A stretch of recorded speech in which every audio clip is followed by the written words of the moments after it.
Peace be to you all. Assalamualaikum. Omar here on this beautiful Sunday day. Okay, so fall has fallen back an hour. So it's whatever time it is now. I don't know. I still got out late. But I'm still out here nonetheless. I wanted to talk to you. Hey there, good morning. I wanted to talk to you guys briefly about yourselves. What should be a topic that is foremost on your list if you watch this? You got to take care of yourself first before you take care of other people. Hey, how are you? So to that I say, try to determine what stage of your life you're in, and then how you can accomplish your goals from there. There's a lot of internet gurus out there now. There's alpha male kind of guy. He's got muscles, cusses a whole lot. Maybe he's got tattoos, smokes cigars. Yeah, he's been through scores of hot babes at the club. Jim, meaning he's had sex with a lot of girls, or young women.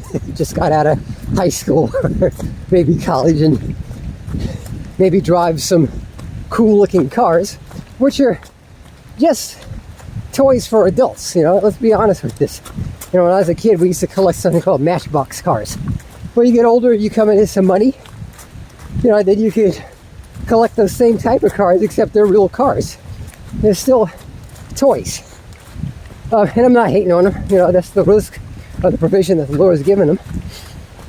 I'm happy with my two Honda Odysseys minivans.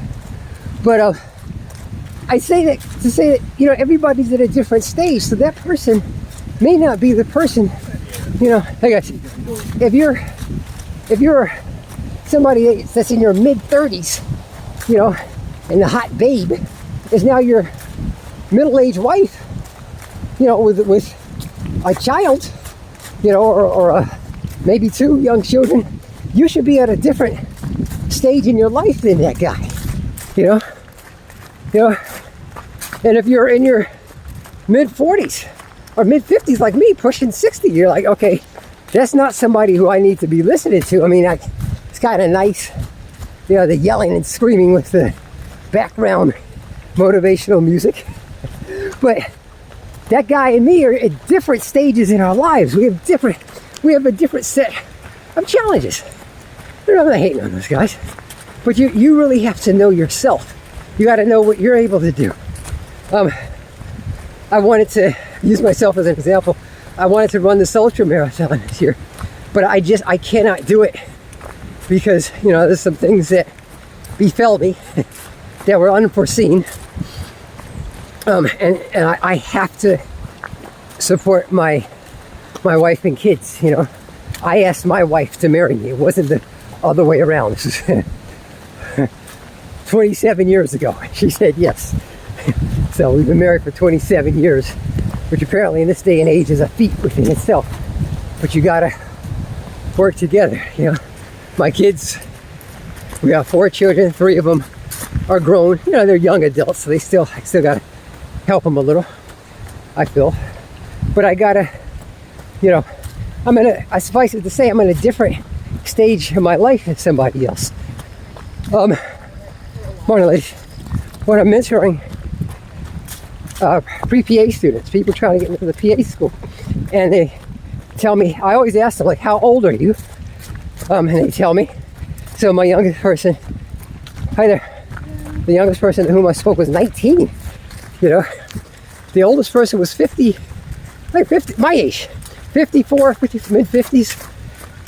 So they had the same goal, but they were in markedly different stages of their lives. The older brother was, you know, hey there, he'd already raised his kids, and he said, all right, now it's my turn. The younger brother was like, well, you know, I'm struggling through college, I live on the dorm, you know, your typical kind of college life. But they were same goal, but markedly different stages of development. We have something called the Denver Developmental chart in medicine, which we use to kind of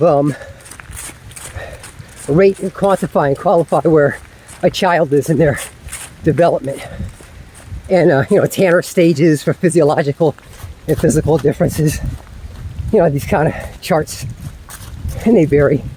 But, you have different set of goals for people at different stages, different expectations. So you got to do the same. If you're a young person, meaning, I say that the older I get, so if you're young enough to be my kid, so 30 and under, maybe mid-30s and under, then, you can't really compare yourself to somebody like me who's been through years more of life. You have to say, okay, listen, that's him. Where am I in my stage of life? Where am I going to go? What are my goals? What do I have to work with? What set of finances? What contacts? What skill set? And I think that's a more realistic approach to goal setting. Sometimes we get excited because we see, especially on the internet, you'll see somebody who runs to work every day and it's 20 miles, and then they work out after that and they're doing super duper ultra marathons. You're like, wow, I want to be like that guy. That guy's not married. I don't think, well, let me say this. You don't know what that guy's marital status is, guy or gal, or woman, I should say. You don't know what type of resources that person has, what type of job are they working that allows them to be able to do that. Are they, do they even have to work? Is what they're doing, on the internet, YouTube sensation, is that something they do for a living? So you have to find out, where are you? Just ask yourself, write it down. Where am I in my stage of life?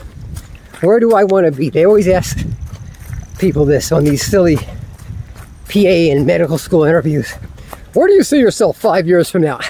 I don't know. I might be dead. But you got to have a formulated answer. Mine was, I see myself playing a leadership in the PA profession. And I did that during PA school and after, and in my community.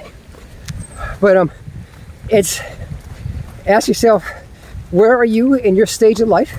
What are some of the resources that you have? And if you're theistically inclined like me, like, God is my resource.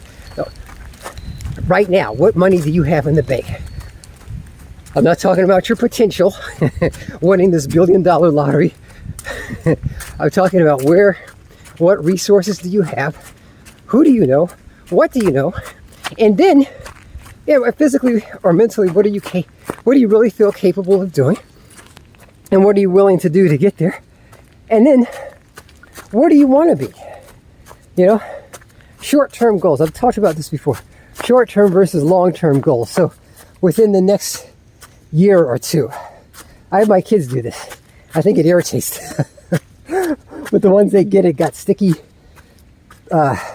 These little sticky notes all over the wall. Like, this is where I want to be in 2 years. I want to have this degree, this certification. I want to be making this much money. And that's good because it allows you to quantify those goals. And then what do you have to do to get to where you want to be? Not because the other guy has got something. I want to be richer than George Bezos. Well, how are you going to do that? It's a good goal, but you gotta do your research on yourself. All right. Okay. God, I'm out of shape, so I'm going up my long hill. All right, guys, so that's it for now. I wish you guys the best of success in your positive endeavors. Thank you guys who have been sticking with me for the past 8 years that I've been on YouTube. I don't consider this a really popular channel. It's just a humble vlog. You can listen to my ramblings as I run. But some of you have told me that you find it beneficial. So that makes me feel good. Okay, that's it for now. Subscribe if you want. You can contact me if you want. I'll leave my contact information in the description. Take care. Peace. Almost at the top. Almost at the top. Oh.